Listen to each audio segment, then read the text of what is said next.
like 2 minutes. Yeah, and then applications go up to 1. Yeah, you don't want to get it. Yeah, that's the thing. That's why I'm like, I'll just keep doing They this. tell you that I was told someone they got this not you know what Yeah, I've heard that it's really bad. it's so bad because they're like, oh, what were you doing? Doing that guy. It's so bad. Yeah, it's just like mentally, if I wasn't in school for a year, going back to being in school would be very difficult. Just in a routine. I think if you what Yeah. because for me I hated full-time job. Oh yeah. I prefer full-time school. Yeah. I do not like the job because you feel like you have this much energy. After you graduate, you have this amount of energy you want to do something. Yeah. And then you go to a full-time job where It drains you. it's like, okay, this is it's not for you. You know it's not for you. It's just temporary. Yeah. And I'm like, fuck. I tried. I was gonna wait a year and I'm like, no, I'm not.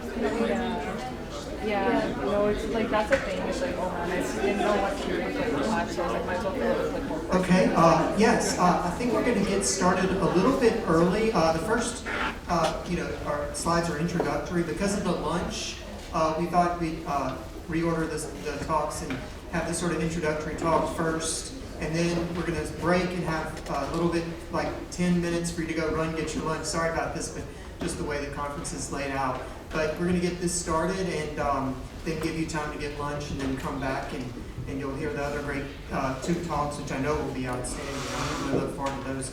But this is just kind of an overall sort of discussion and illustration of what the Banff Digital Pathology Working Group is doing in our report. I work closely with Kim Solis and a lot of other people in the room who you'll see on here. This all started about 3 years ago after our Pittsburgh meeting, where we formed the Banff Digital Pathology Working Group, and that was combined with ASHI there at that meeting. And so we've done a lot since then. As you can see here, we have regular Zoom meetings almost every 2 weeks, and you can see a lot of the people here who are in the room and some people who couldn't make it. And then a lot of other people, I apologize, who I basically went back through all the Zoom recordings that we have and pulled out snapshots of people. So you can see a lot of the people here, we've had a lot of great participation. It's been outstanding. And we have ways of collaborating and communicating our results. We have a Twitter sort of account that we can tweet out things, and we could do that more. We could talk about that more in future meetings, and maybe even think about ways to publicize the Digital Pathology Working Group more, and also initiatives that we have planned, which I'm going to discuss a little bit. And then we also have a web page, which is a sub page of the overall Banff Foundation. We also communicate within our group via Slack. So if you're interested in a lot of people in the room already, I've given you access to the Slack account. And then also YouTube, we also have posted some of our meetings on YouTube, and we've had some really great meetings. So we all kind of laid out, and this is even a simplification of what was in the paper, and of our sort of goals for the working group. But even this is kind of complicated. So we kind of ordered them and put the things that were most important on top. And that includes things like an image bank for artificial intelligence and machine learning and other algorithms. Also, the next 3 are kind of all clustered around algorithms. Algorithm validation using different institutions and laboratory protocols. Maybe even eventually official Banff algorithms, but that's a good bit in the future. And then, maybe tailored towards certain parameters such as interstitial fibrosis and tubular atrophy, inflammation. Maybe that'll come in the future. Basically, we kind of thought about these, and then we kind of came up with some aims, which I'm going to discuss later. A lot of the other things which we actually had in the paper, if you look in that paper, they kind of overlap with other working groups, such as nanotechnology, molecular, therapeutics, natural language processing, archetypes across multiple institutions. So we decided to focus on this top row.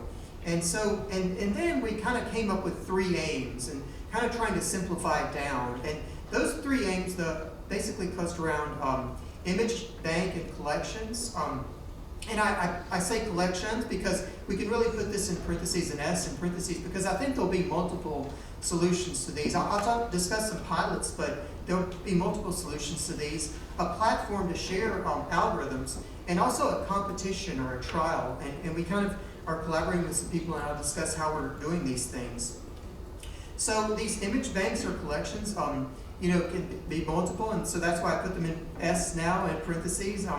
A platform to share algorithms, and also, as I mentioned, the competition and trials. And this is an image from Kim Soles, from Dolly of the Banff doctor's meeting. Is basically this shortened version of what he put into the prompt to get the Dolly image. And I think that illustrates nicely how we come together here at Banff, but we can also continue it virtually via Zoom.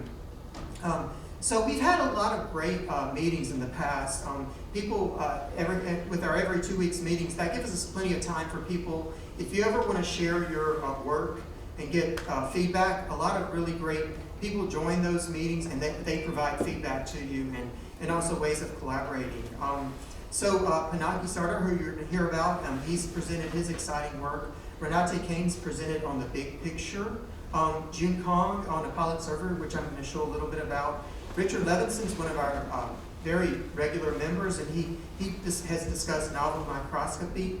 Peter Boer has discussed his server. Bjorn Vanderlack, who presented early in the morning, has presented a trial which we plan to collaborate with.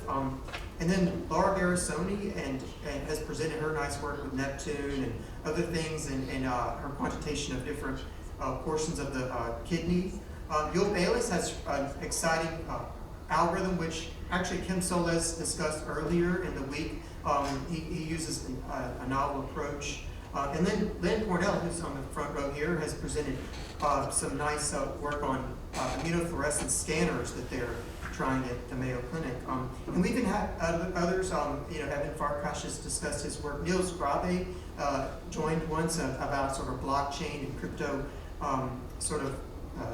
approaches to using the blockchain to trace images. I think that's really early, but we'd love to expand that. And Thomas Van Hove presented his work on sort of like image analysis and and also education and training.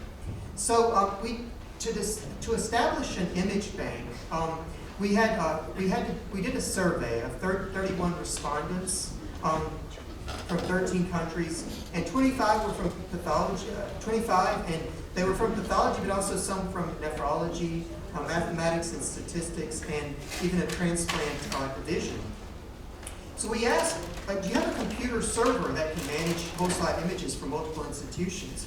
And the majority said that they didn't, actually. Only 45% said that they had this sort of server. I actually asked this as part of this meeting, actually still, it was only a minority of participants. I had 11 from this current meeting who responded on the Hoover application, and they only about 27% said they had such a server.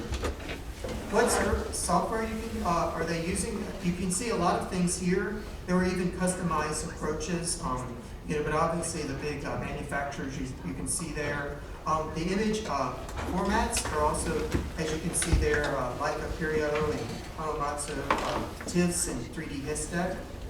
We don't have any relationship with any image groups yet, the commercial ones. So, and I actually asked that, and I only have 3 answers so far from this meeting, but Leica was a big one, 3D Histec, and then eSlide Manager, which I think is actually the Leica Curio sort of software.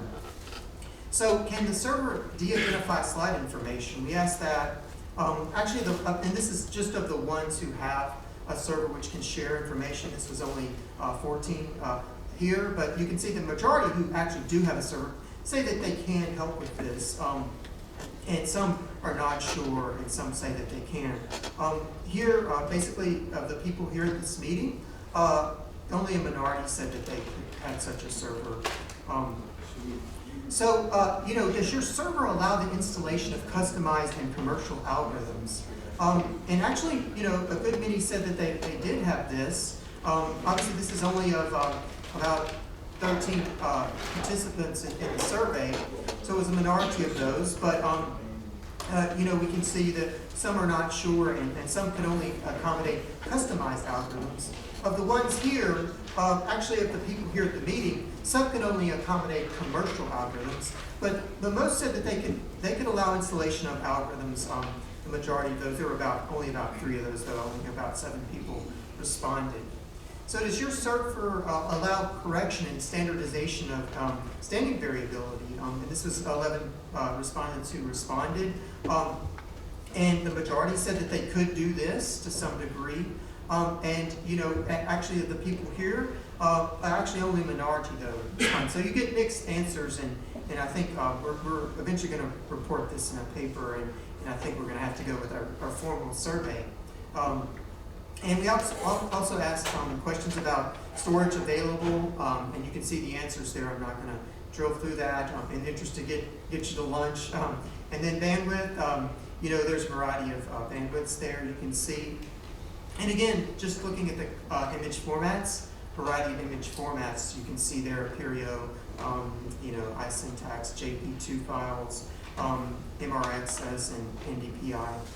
So, you know, we wanted to set up kind of a pilot server, and actually we had 3 groups who said that they could do it, and unfortunately, because our working group doesn't have any money right now, you know, basically there were 3 groups who said that they could possibly help us with this, and actually I saw Tony Chang here, and he was very nice. I talked to him, and basically, you know, it turned out his server was mostly for, it sounded great, but mostly for conferences and such, and so we wanted to have a server that maybe we could use to share run algorithms on, and do things like that, and also share with larger groups.